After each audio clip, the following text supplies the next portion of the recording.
ఇంతకీ మతం మార్పిడి చేస్తున్నది ఈ ఎర్ర డ్రెస్ వేసుకున్నోళ్ళ లేకపోతే ఈ పాస్టర్ గారా?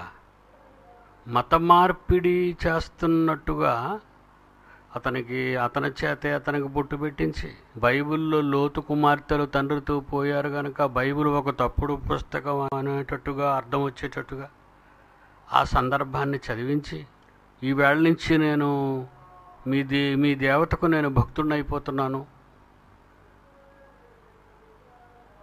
ఎందుకంటే ఇతన్ని బలవంతంగా తీసుకొచ్చి వాళ్ళ పూజిస్తున్న దేవత ముందు నిలబెట్టి భయపడిపోతున్నాడు ఆయన. అంటే కొడతారా, చంపుతారో, ఇప్పుడు నా ప్రాణాన్ని నేను కాపాడుకోవాలి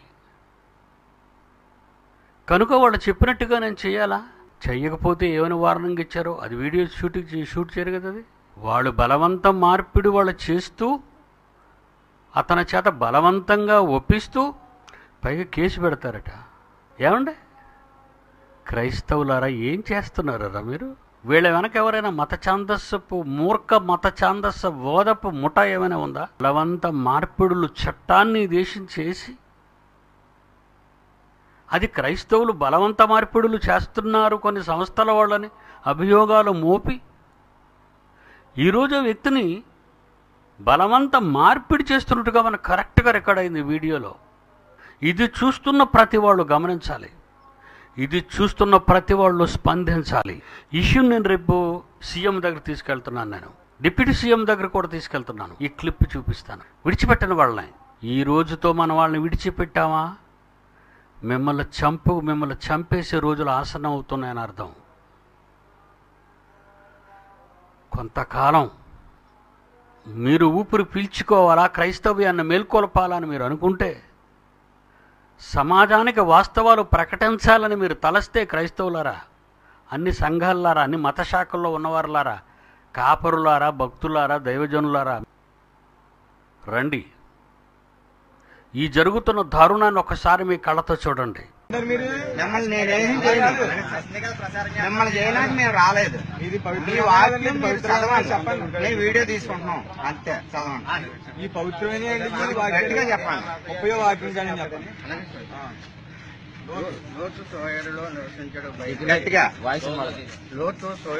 నివసించడు భయపడి తన ఇద్దరు కుమార్తెలు కూడా సోయరు నుండి పోయి ఆ పర్వతములో నివసించాను. అతడును అతని ఇద్దరు కుమార్తెలను ఒక గుహలో నివసించిరి. అట్లుండగా అక్క తన చెల్లెలతో, మన తండ్రి ముసలివాడు, సర్వలోక మర్యాద చొప్పున మనతో పోవుటకు లోకములో ఏ పురుషుడును లేడు.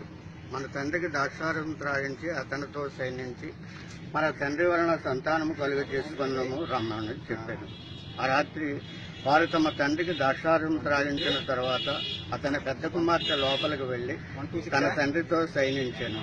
కానీ ఆమె ఎప్పుడు సైనించానో ఎప్పుడు లేకపోయానో అతనికి తెలియదు. మరునాడు అక్కను తన చెల్లిని చూసి, నేటి రాత్రి తండ్రితో నేను సహించిందని, ఈ రాత్రి అతను ద్రాక్షారసం తాగించిన తర్వాత నీవు లోపలికి వెళ్లి అతన్ని సైనించము, అలాగున మన తండ్రి వలన సంతానము కలుగ చేసుకుందామని చెప్పాను అని. బైబిల్లో తప్పు చేసిన వాళ్ళు తప్పు చేశారు అని దేవుడు రాయించాడు. తండ్రి లోతు అమాయకుడు. తండ్రికి నీళ్లనో ఏదోనో ఇచ్చారు. మత్తుడైన తర్వాత తండ్రి పక్కకే వస్తారు అనేది ఒక తండ్రికి తెలియని నిజం. అది అక్క చెల్లెల మధ్య కిరాతకీమణులు వాళ్ళిద్దరూ. వాడి పిల్లలు కారు. క్రైస్తవ్యం, బైబిల్ వాళ్ళని ద్వేషించింది. దేవుడు వాళ్ళని ద్వేషించాడు. వాళ్ళు మంచివాళ్ళు కాదని దేవుడు రాయించాడు మనకు చెప్పటానికి. ఇటు దేవుడు జరిగించినట్టుగా ఎలా చదివిస్తున్నాడు చూసారా వ్యక్తి చేత, కాపరి చేత. ఏమండి ఇలాగ అనుకుంటే ప్రతి మత గ్రంథంలో పీడి సుందరరావు నోరు విప్పాడు అంటే ఎవడు నా ముందు నోరు కదపలేడు. నేనే మత గ్రంథం జోలికి వెళ్ళను. బైబిల్ జోలికొస్తే విడిచిపెట్టను. మీలాగే నేను నోరు పారేసుకున్నాను అనుకోండి, కొంతకాలం చట్టాన్ని నా మీద అప్లై కాకుండా ఆపండి. మీరు తప్పులేంటో మీసం మీద చెయ్యేసి చూపిస్తాను తొడకొట్టి. వద్దు. మనం ఉన్నది భారతదేశం, సమసమాజ స్థాపన కలిగిన దేశం, అందరూ ఒకరినొకరు ప్రేమించుకునే దేశం. ఈ దేశంలో ఈ మత ఛాందస్యవాదులు చేస్తున్న ఈ దురాగతాలను ఒక్కసారి మీరు చూడండి. హిందూ సోదర సోదరీమణులారా, ఇస్లాం సోదర సోదరీమణులారా, క్రైస్తవ సోదర సోదరీమణులారా, నాస్తికులారా, హేతువాదులారా, ఇది మంచి పని అంటారా మీరు చూసింది? ఎస్పెషల్లీ ఇది తూర్పుగోదావరిలోని గొల్లపురంలో జరిగినటువంటి సంఘటన. ఈ ఇష్యూని మనం సీఎం గారి దగ్గరికి, డిప్యూటీ సీఎం గారితో డైరెక్ట్గా మాట్లాడదాం. ఇది పెద్దవాళ్ళు చేసిన పొరపాటు కాదు, మత పిచ్చోళ్ళు చేసిన పొరపాటు ఇది. 25-30 ఏళ్ళు లేవు అక్కడ ఉన్నవాళ్ళు ఎవరికి. ఎంత దారుణంగా బలవంతంగా వాళ్ళు మత మార్పిడి చేస్తూ, మత మార్పిడి చేస్తున్నట్టుగా అతని మీద కంప్లైంట్ రాయిస్తూ బొట్టు పెట్టించి ఆయనకాయనే బొట్టు పెట్టుకునేటట్టు చేస్తున్నారు. ఉభయ గోదావరి జిల్లాలో ఉన్న క్రైస్తవ సంఘ కాపరులందరినీ ఒక త్రాటి మీదకు తీసుకురావాలి. ఉభయ గోదావరిలో ఉన్న principals and coordinators, all students of BOUI, including zonal deputy director of B Rajendra Babu, సంఘాలతో మీరు మాట్లాడాలి. సంఘ కాపరుల సమావేశాన్ని ఒకటి తయారు చేయండి.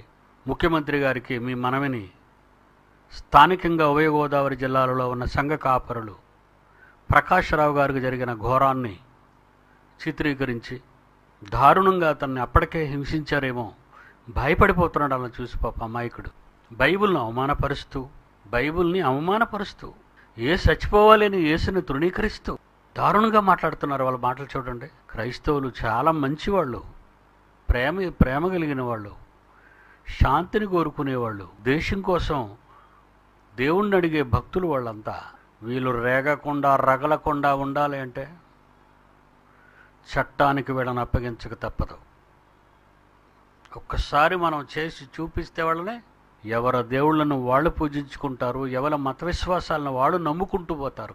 అంతేగాని వేరొక దేవుని విమర్శించినా, వేరొకరి మనోభావాలను దెబ్బతీసినా ఈ చట్టం, ఈ రాజ్యాంగం ఊరుకోదనే సంగతి తెలుసు కూడా ఈ మత ఛందస్సువాదులు ఇంత క్రూరంగా ప్రవర్తించటానికి మరొకసారి అవకాశం ఇవ్వకుండా ఉండాలని ఉభయ గోదావరి జిల్లాలో ఉన్న సంఘ కాపురులందరికీ తెలియజేసుకుంటూ, all India true Christian council తరఫున, Bible open city India international తరఫున, దళిత హక్కుల దండోరా ఇంటర్నేషనల్ వారి తరఫున, all India true advocates association తరఫున మనం పోరాటాన్ని ప్రారంభించాలి. మర్చిపోకండి, వీళ్ళని మనం విడిచిపెట్టకూడదు. వాళ్ళకి దేవుని మీద భక్తి ఉంటే వాళ్ళ దేవుని మీద కుమ్మరించమనండి. కాదనొద్దు, మనం కాదనలేము, అడ్డకూడదు మనం. మీరు వెంటనే దీన్ని షేర్ చేయండి. ప్రతి క్రిస్టియన్ ఆర్గనైజేషన్కి షేర్ చేయండి. క్రైస్తవ సంఘాలకు, క్రైస్తవ సంఘ కాపర్లకు, ఆర్గనైజేషన్స్కు, సంస్థలకు దీన్ని షేర్ చేయండి. చూపించండి వాళ్ళందరికీ. చూడాలి ఈ ప్రపంచంలో ఎవరు ఊరుకున్నా పిడి సుందర్రావు